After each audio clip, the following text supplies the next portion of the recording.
live. It's Wednesday. I'm going to charge my phone. I was today years old when I learned that I can add a question. I'm going to add a question whenever I want to this live, and so I will be doing that. But if you're joining me and you have a question you want to ask me, just feel free to add it in the comments as well. Before I sort of look at the questions from my stories, I'm going to answer this question first. What do you do if a client has a primary complaint, the reason they come to see you is for help with weight loss? And this is from a weight neutral provider who doesn't want to dismiss their client's concerns, but at the same time wants to stay true to their evidence-based beliefs. I thought that was a really good question to get stuck in. What do I do when a client comes to see me and they're like, or a patient comes to see me and they're like, I want to lose weight.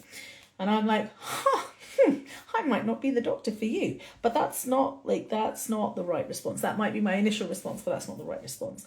So the first thing I want to find out is, why does this person want to lose weight? So they will have many reasons. Some of those reasons will be very deeply held beliefs that I'm not necessarily going to be able to kind of pick apart or poke at in the consultation. That might just not be appropriate. So when a person comes to me and says, I want to lose weight, and I ask them, okay, cool, why? And they tell me, and it's very deeply personal, and it's, something that I think, I don't think I can necessarily wave my magic wand here, then I'm just there to listen.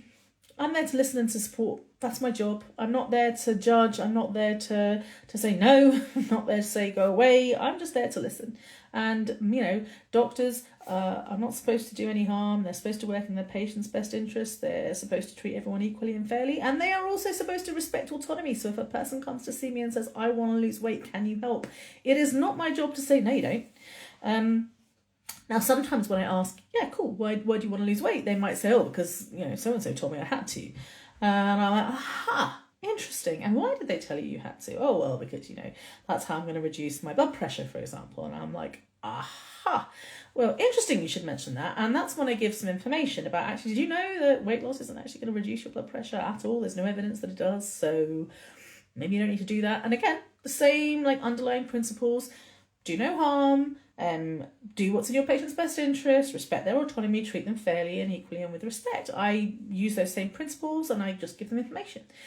Still got a choice. I'm not going to tell you what to do, but I just want you to know, actually, so-and-so may have told you to do that, but doesn't mean they're right. So that is how I handle that kind of consultation. If we get to the stage in the consultation where the client's like, yeah, but I still want to lose weight. Fine. Like I said, I respect your autonomy. In which case, I just share the facts. I say, that's absolutely fine. Just so you know, weight loss is unsustainable for the vast majority of people. The majority of people will start regaining the weight, usually within the first year, and almost all of the weight will have been regained. Almost everyone will regain all of the weight within 5 years. In fact, up to two-thirds of people will end up heavier when they first started, which in of itself is not an issue. But if you're repeatedly losing weight, then you're weight cycling. And we know that weight cycling is bad for your health. And then I would explain why it's bad for your health, what it does, how it causes chronic inflammation, how it disrupts hormones, how it impacts your fat and muscle content, it actually disrupts it, how it disrupts the gut, etc., etc. So I explain about weight cycling. I'll also say, and also weight loss, intentional weight loss, whichever way you choose, has a number of known side effects. So they are, and I will list them all. And then I will say, here are your options. So you could either do diet and exercise route, or you could go down the weight loss injection route, or you can go down the weight loss surgery route. And again, I might go into more detail. And of course, the fourth option is you don't try to lose weight. Of course, that's the other option. Don't try to lose weight at all. So give them their options. I explain the pros and the cons for each option. And then I do whatever they say. But if they come to me and go, yeah, all right, I hear you, but what's a good way to lose weight? I'm like, I'm sorry, I can only give you the information that I have. I don't believe there is a good way to lose weight. They all come with their pros and cons. You have to make that decision. So that's how I handle that situation. I hope you found that helpful. If you've got follow-up questions, feel free to send me some more and we can talk about it some more, because I think this is really helpful. Now, I'm going to press... hang on. Before I do that, I saw a question in the comments. Hi, Asher. I need a laparoscopy for endometriosis, but my local NHS trust won't do them on people with a BMI over 35.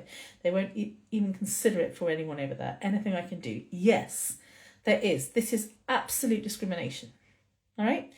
There is no reason why they won't do it on a person with a BMI over 35. Absolutely none. They'll have reasons, but their reasons are wrong. They are ethically and morally wrong, and they are putting you at risk. They're causing you harm. If you have endometriosis, as you well know, that can cause all sorts of complications.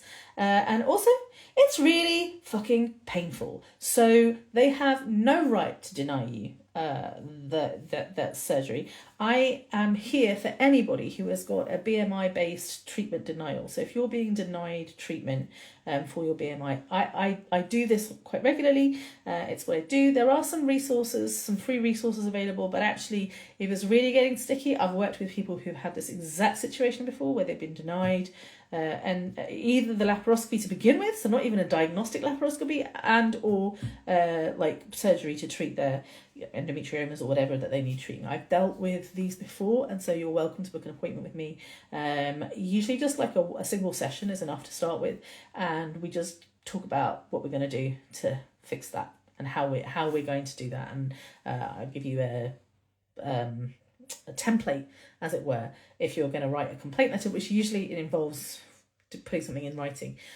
You can absolutely appeal this decision, but you need to know how to appeal the decision.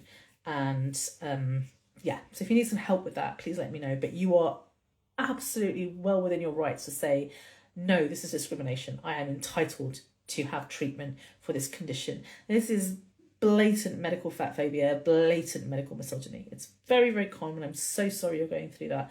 But if you want me to help, I'm happy to do.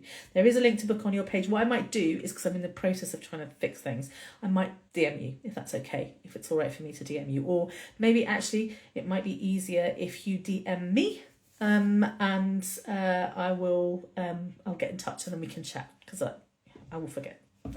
I'm not going to pretend I won't forget. Hi Asher, I've always suffered with debilitating period pain and have tried various methods to deal with it. I'm 30 now and they're getting worse as I get older. What can I do? Oh my gosh. Really? Have you been to see doctors about this? Because there's loads of things you can do. You've tried various methods, and obviously, I can't give you medical advice on the internet. It goes without saying. I cannot give out medical advice on the internet. But somebody who is struggling with dysmenorrhea, which is what you're experiencing, my initial questions would be like, why? What's going on? Sometimes we can't find the cause. Oftentimes we can. We were just talking about endometriosis. That's a very common reason why you get painful periods. And then it tends to get worse as time goes by, so that would make sense for you. So the first question is why, and we look into that. And the second question, once we figured out why, is all right, what can we do? Like, how do we investigate? How do we treat if we think it's, for example, endometriosis? And then if we can't find a cause, then there are treatments that we can try. And really, the obvious thing is you don't need to have periods anymore. If you're getting period pain, stop your periods. And there are various ways we can do that. That's usually some form of hormonal contraception. So I don't know, you said you've tried lots of things. I don't know if you've had hormonal contraception before. You DM'd me earlier. I'm really sorry. If I didn't catch your DM, I'm really sorry. I will look for it. Thanks for letting me know. I'm concerned I will be told I need to lose weight by my GP. This is what I've been told before. About the period pain, fuck off. Your weight's got nothing to do with your periods. So you've been on the pill for a long time and then you've come off it for various reasons, totally understandable. Yeah, so hormonal contraception may be the right treatment for you. Definitely getting rid of periods is the right method of treatment. If you're getting period pain, like it goes without saying, but understanding what's going on underneath is often really important as well. So you're welcome to get in touch with me as well. Send me a DM if you want to talk about this more. Let me know if I can help in any way. I don't think there's any more questions now. So I'm going to go to the questions that I've already had. Here we go. Why won't it let me? Everyone will see it on screen. Okay, so put it on then. Oh, it's not working. All right. Oh, did it work? Can you see that? I hope you can see that. Question. What are the actual risks of pregnancy? Hopefully you can see this. What are the actual risks of pregnancy while fat? At PCOS, I want to try to conceive. Meds. Told no because of the risk. So the short answer is doctors don't want fat people to get pregnant. And I'm not saying that because I'm mean. I have literally heard doctors say that. There was a clinic in the UK, my friend Nicola Salmon, who is at Fat Positive Fertility and is the absolute expert when it comes to these things, she had been working closely with this one clinic in the UK that didn't have BMI limits at all for fertility treatment, and it was amazing. And then the clinic all of a sudden let her know, no, I'm sorry, we're going to have to put BMI limits on there. Even though we don't agree with it, we're going to have to do it. And Nicola was like, why? Because the local hospitals in which these people who were then successfully pregnant went on to give birth in had been complaining. We don't want your fat patients. We don't want fat people being pregnant. It's a higher risk and and just basically we don't want it. You don't get to decide if people fall pregnant or not. Like, there is absolutely no way any doctor can decide whether or not a person is or isn't allowed to fall pregnant. And if a person needs help falling pregnant, you shouldn't be able to discriminate against them based on their weight. You can't discriminate against them based on anything else, so you shouldn't be able to discriminate against them based on their weight. In terms of pregnancy while fat, there will always be additional risks, and those additional risks are usually because we are treated much worse, and so things get missed, things get ignored, we're not given the same sort of level of care, etc., and so your risks go up, and that is the reality. And so I would love to say we'll just fix the world and just hospitals will get better and maternity units will get better, but they won't. So there is that risk. The risk is, the blame for that risk lies solely at the feet of the healthcare system, not on you. And there's ways to get around that, to mitigate that. Plenty of fat people have babies all the time, right? They are not letting you have medications just because of discrimination. Again, Nicola Salmon is your best bet, but DM me if you need any more information, because this is just bullshit. Again, I've dealt with this before with clients in this situation. Clomiphene's the most obvious one, and often if you have PCOS, you just need help to ovulate. Once you ovulate, then it's quite easy to get pregnant. And I actually am literally, in fact, is it tomorrow? No, tomorrow's Thursday. I'm doing a PCOS seminar, a free PCOS webinar, organised by Simone Samuels. You've got until the end of today to join up. It's free.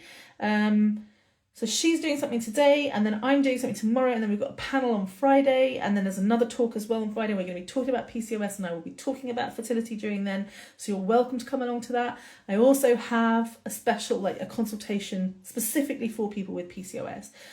So if that's something you're interested in, again, you can come to me, but it sounds like you're really interested in the fertility side of things, and whilst I can help with that, I often will just say, go and see Nicola, because Nicola is literally the expert in this situation. All right. The next question is, did that work? Oh, yeah, it does. How do you support type 2 diabetic who blames themselves for getting diabetes? Well, that's basically all of my type 2 diabetic clients. So at least you know you're in good company. All my clients blame themselves, all of them, because they have been blamed. So of course they blame themselves, wouldn't you? If your doctor said it's your fault, then and then of course you blame yourself. So it's not your fault. That's the first thing I say. It's not your fault. There's literally no evidence to support the fact that it's your fault. In fact, all the evidence shows to the contrary. We can blame your parents and your family. It is a genetic condition. We have seen studies that show that even in sort of late teens, early 20s, people show signs of insulin resistance, irrespective of their BMI, if they have a first-degree relative who has diabetes. So if you have a family member who has diabetes, doesn't matter what your BMI is, you will show signs of insulin resistance. You're much more likely to show signs of insulin resistance even at a very young age. So nothing you could have done about it. It's not because you ate too many sweets, which is what my kids believe. It's not because you didn't exercise enough, or you ate too many carbs, or you're fat, or any of that stuff. And I've got the evidence to support that. So that's the first thing I say. Hey, it's not your fault. But just believe, even hearing it and being told that in there doesn't necessarily translate into embodying that. So a lot of people be like, okay, cool, but they don't, they don't believe it in their heart. And so I think shown this map to a lot of people, I do spend a lot of time talking about where these beliefs come from. And so these beliefs will have started in childhood. They will be influenced by your family. They will also be influenced by your own personal healthcare experiences. So how you experienced the healthcare profession growing up and up until this point in time. All of your experiences of stigma, all of your experiences of trauma, these all influence your beliefs. And so I will target all of those things. And I offer a consultation. It's 90 minutes long. I do, and during that, we talk through a lot of this stuff, these health belief stuff. When it comes to managing diabetes, a lot of the information that I share is like, I've done short videos, like explainer videos, and you can just like, once you've booked the package with me, so once you've booked the one-to-one, you've got instant access to all of these videos. So you can go and watch the video on, you know, what causes diabetes, and you can go and watch the video on how do we treat diabetes, and we can go and watch the video on what should my HbA1c be and stuff like that. So there are all these explainer videos that you have instant access to, and then you get a one-to-one with me as well. So if that's something that you're interested in, again, that you should find a link to on my homepage, like in my on my website, but I'll also put something in my stories. So hopefully that answered. Now, I saw some more comments. So interesting that all questions have been gynecology related so far. Yeah, of course, because medical misogyny is a thing and it intersects with medical fat phobia. So I do get a lot of these things. I also get a lot of stuff about autism and ADHD. You also get a lot of stuff about fibromyalgia and chronic fatigue syndrome. I also get a lot of stuff about, because of course the ableism. So you've got misogyny, you've got ableism, you've got, you know, the kind of misunderstanding of autism and ADHD. All of these things go hand in hand with fat phobia. So of course, we're going to be talking about that a lot more with all my clients. In fact, nowadays when clients come to see me, I'm like, hey, do you have autism? Do you have ADHD? And if they're like, I don't think so. I'm like, are you sure? Because, you know, statistically speaking, if you're here, there's a chance you might do. You know, just coming to see me is often just a sign. But anyway, that's a joke. My friend wanted to go on pill for her PMDD and period pain, but doctor refused due to her BMI. When she asked why, she said increased blood clots in people with higher BMI. She said, I'm going to take the risk, and the doctor refused. What can she do? So, if you're in the UK, it is actually against guidelines to prescribe the combined oral contraceptive pill as a form of contraception, important part, as a form of contraception to people with a BMI of over 35. And that's only in the UK.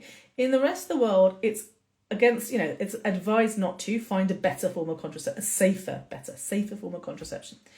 But when it comes to, in the UK, like the guidelines from the Faculty of Sexual and Reproductive Health have guidelines that say you should not prescribe it for contraception. And that's how I get around it. I'm like, yeah, all right, for contraception? This is not for contraception. This is for treatment for PMDD and period pain.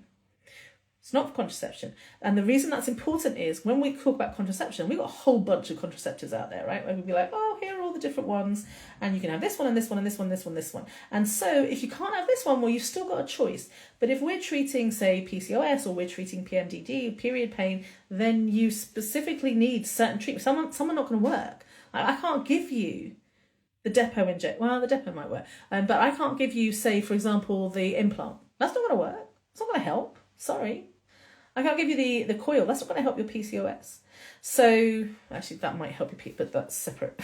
But my point is, like, this is a treatment. This is not contraception. And so that's how I would go about it. I would say, all right, so what are you going to do instead? I have pain. If you're not going to prescribe that, you can prescribe something. I'm not leaving until you prescribe me a treatment for my... If you've diagnosed me with PMDD or dysmenorrhea, you will treat it. And if you won't treat me with that, you will treat me with something else. But you will not allow me to leave here until I have a treatment. Because doctors can't just go, no, off you go. I'm not allowed to do that. It's literally against, I'm going to say the law, but definitely the rules. Where are we next? Someone just asked a GLP-1 question, and it's good that they have, because there's this question as well. Has any more important evidence emerged since your GLP-1 seminar? Yes. evidence has emerged. I don't know if it's important. So there was the big one that said, oh, take a GLP-1 and you will reduce your risk of heart disease and a heart attack. Bullshit. If you're an old man who has had a heart attack already, and then you take a GLP-1, it might reduce your risk slightly of having another heart attack. That is not the same thing. So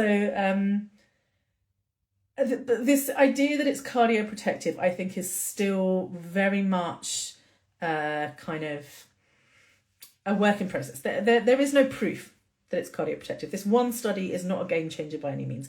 When it came out, there was a professor, I think from Oxford, who was like, it's going to be as useful as a statin. And I was like, you are talking out of your asshole. How dare you? It is not going to be as useful as a statin. Oh, maybe it will. Maybe 20 years from now, there'll be some evidence that it is. 20 or 30 years from now, we'll be able to say, yeah, it's as useful as a statin. But there is no way you could even remotely imply that or infer that from this rather useless study. And something else about it being good for chronic inflammation, bullshit. No. I'm sorry, no. They've not managed to prove that at all. I would argue that it's actually worse for chronic inflammation. And that is because chronic inflammation happens when you weight cycle, and I think it will, it happens when you're stressed, it happens with a lot of things, and I personally think that GLP-1s will actually make chronic inflammation worse, but that's my personal belief. I can say very certainly that they have not provided any decent evidence that that is the case. So some evidence has emerged. Is any of it good? No. They're grasping at straws. Oh, they're so desperate right now. It's fun watching them be desperate for a little bit. It's kind of like watching men get all desperate because women are finally figuring out that they don't have to, obey them anymore. I'm just watching them be uncomfortable, start hammering on about how they want a trad wife, and I'm like, yeah, okay, you're not going to get one. And in the same way, Novo Nordisk are just trying to tell us everything. Yeah, GLP-1s are going to fix your life, and I'm like, yeah, they're not. And it's disappointing for them, I think, because their evidence is really quite shit, and they must know it deep down. They want American insurance companies to approve them. Ideally to anybody, not just to people who are fat. That's what they want. They want American insurance companies to say, hey, we will pay for these drugs. And American insurance companies are like, no, we're not paying for anything. And so it's quite fun watching these two giants, these two industrial complexes, which I detest with every fibre of my being, fighting with each other. It's good times. Let's get rid of this. So the comment there about whether statins work, we won't go there. I lost weight due to malnutrition because of esophageal yeast. Oh, yikes. That must be so painful. Ugh. It's so painful, and it's like often gets missed, right, for a really long time. No one looks and no one sees it. Got asked like 5 times in the last week of about GLP-1s. Yeah, nice.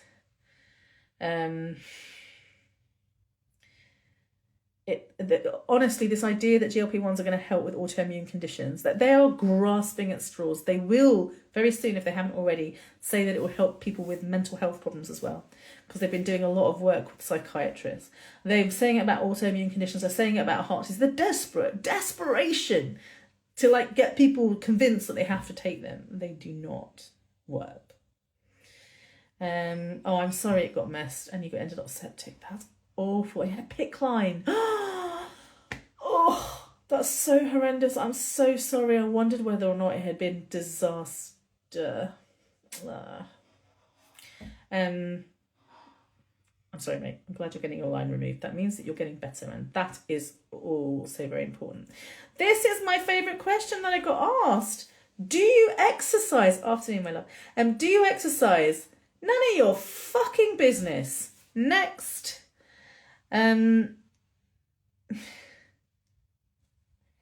Tips for combating a doctor and clinic who have deliberately removed disability access support, please. Like I said, intersections, fat phobia, ableism, put them together. Doctors, it's interesting, isn't it? We doctors, our job is to help people with chronic medical conditions. Some of those chronic medical conditions are disabling, right? So you would think that of all the professions in the world, the one thing we do well was ableism. because it's kind of our job, right? I mean, it's literally what we do. We're supposed to be there to support people who have medical conditions that lead to disabilities. Now, I know that not all disabilities are caused by medical conditions. And I know that not all medical conditions cause disabilities. But the two do intersect, right? You're with me so far. The two are very much linked to each other. And yeah, we are some of the most ableist professionals I've ever come across, especially doctors. I will not tell you some of the horrendous things my colleagues have said about disabled people. Like, I have had to have conversations with people and gone, no, sorry, not putting up with that. Sometimes I've overheard them in passing and it's just made me violently sick. So it is not surprising to me that your doctor has deliberately removed disability access support. I think the answer is probably a complaint, if I'm honest with you. I think you need to escalate it. I think you need to escalate it. I think you need to make it about this doctor discriminating against you. I think when you make a complaint, doctors you're in the UK. Are you in the UK? I think you are in the UK. I'm trying to think who sent this to me, but I'm pretty sure you're in the UK. When you raise a complaint in the UK, that goes on the record. It has to be discussed at the next appraisal. And if there is a complaint about discrimination, it has to be discussed under the probity section of your appraisal. So like we have like different sections to our appraisal, and one of the things that we have to show is that we do not discriminate. And so if someone has complained that you've discriminated against them, then you have to then prove that you're not discriminating against them, because it can cause problems otherwise in terms of your appraisal and your revalidation. So I'd go that way. I would write a complaint against the doctor. I wouldn't complain to the GMC yet. I might be inclined, if you live in the NHS, I might be inclined to escalate that and perhaps complain to the doctor and to the local CCG and possibly even to NHS England. But yeah, a complaint. And absolutely be very firm in your stance that this is discrimination, and explain why. Sorry. I'm looking back for oh my gosh, this is so exciting. So you have your top surgery booked for the end of November. This is so good, but you're having to leave the country, right?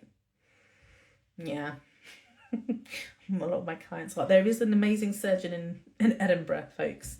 If you're in the UK, you want top surgery and you want a doctor who isn't going to give a shit about your BMI, he's in Edinburgh.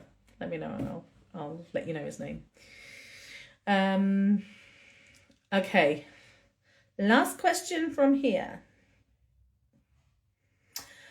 Can steroid-induced type 2 diabetes be reversed? And I think this is a follow-on question from the from one that I answered last week when we were talking about diabetes being reversed and going into remission.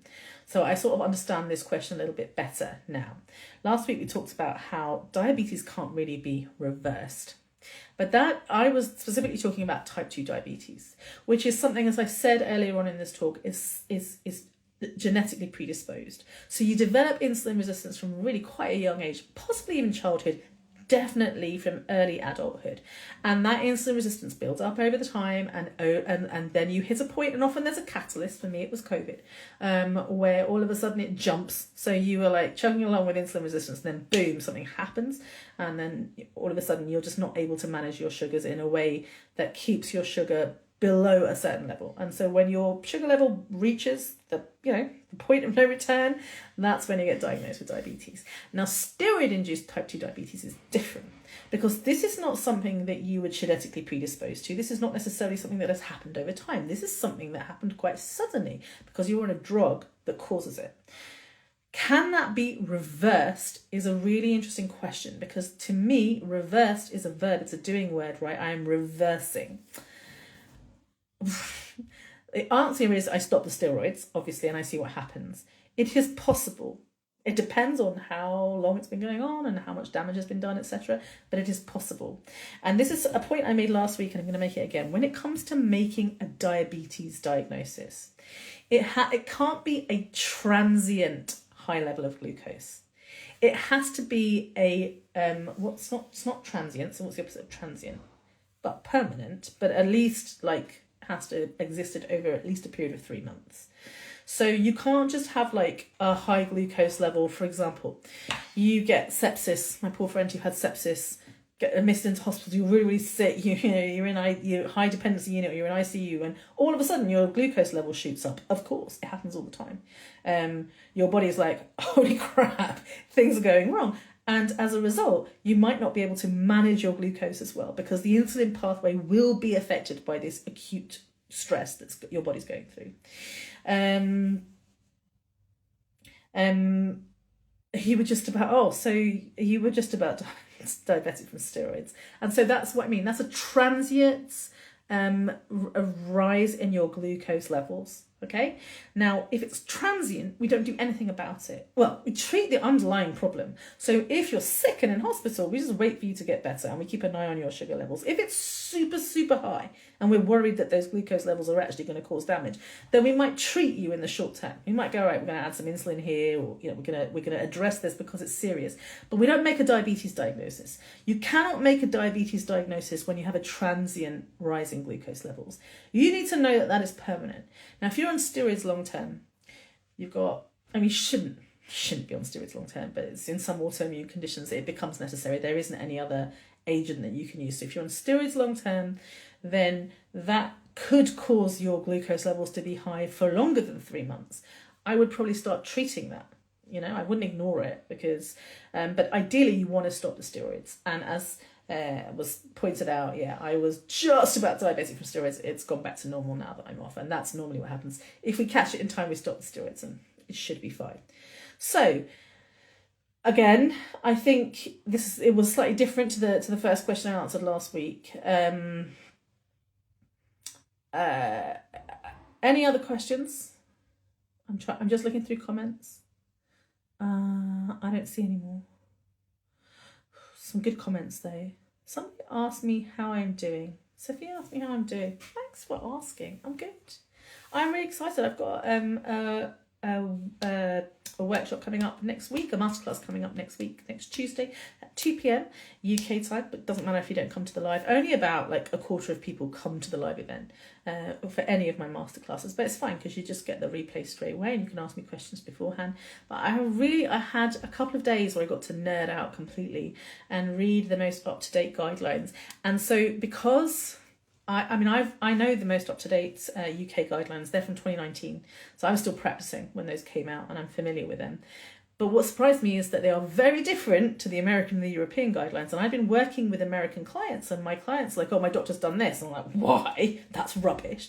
But then I was like, oh, I better check. And so I've read the American guidelines, the European guidelines, and the UK guidelines. Now, I know that does not cover the whole world. And I know as I'm saying it, I'm like, God, that's very imperialist of me. But there's only so many guidelines I can read.